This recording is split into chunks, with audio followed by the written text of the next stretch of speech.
ঈদের দিনে special beef বোনা খিচুড়ি না রাখলে ঈদ জমবেই না। ঈদের দিনটা যেমন আনন্দের তেমনি স্পেশাল। খাবার না থাকলে কেমন জানি লাগে, তাই আমি আজ বানিয়ে নিলাম ঝরঝরে মশলাদার বিফ বোনা খিচুড়ি। প্রথমে গরুর মাংস নিয়ে নিলাম, তারপর একে একে সব মশলা মিশিয়ে দিলাম। আদা রসুন বাটা, আস্ত গরম মশলা, হলুদের গুঁড়া, মরিচের গুঁড়া, ধনিয়ার গুঁড়া, জিরার গুঁড়া, গরম মশলার গুঁড়া, লবণ, কাঁচামরিচ, পেঁয়াজ কুচি। এরপরে পরিমাণ মতো তেল দিয়ে ভালোভাবে মাখিয়ে নিলাম।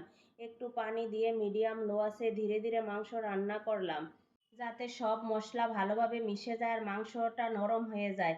এরপর আমি আগেই ভিজিয়ে রাখা মুগ ডাল দিয়ে দিলাম, মাংসের সাথে ভালোভাবে কষিয়ে নিলাম আর কিছুক্ষণ রান্না করে সাইডে রেখে দিলাম। অন্য একটা ফ্রাই প্যানে তেল গরম করে পেঁয়াজ কুচি ভেজে নিলাম। এরপর আস্ত গরম মশলা, আদা রসুন বাটা দিয়ে ভালোভাবে ভেজে নিলাম। তারপরে পোলাওয়ের চাল দিয়ে সেটা ভাজলাম যেন সুন্দর একটা ঘ্রাণ আসে। এবার পরিমাণ মতো গরম পানি দিলাম আর তার সাথে মিশিয়ে দিলাম আগের থেকে রান্না করে রাখা বিফ মুগ ডালের মিশ্রণ।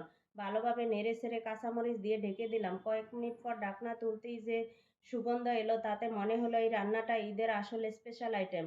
সর্বশেষে উপর থেকে পেঁয়াজ বেরেস্তা আর 1 চামচ ঘি ছড়িয়ে দিলাম, যা পুরো রান্নাটাকে নিয়ে গেল একদম নতুন লেভেলে। ঈদের দিনে যদি এই বিফ বোনা খিচুড়ি না থাকে, তবে ঈদের খাবার জমবেই না। তাই এবারের ঈদে একবার হলেও এটা ট্রাই করুন, দেখবেন ঈদের আসল স্বাদ এখানেই।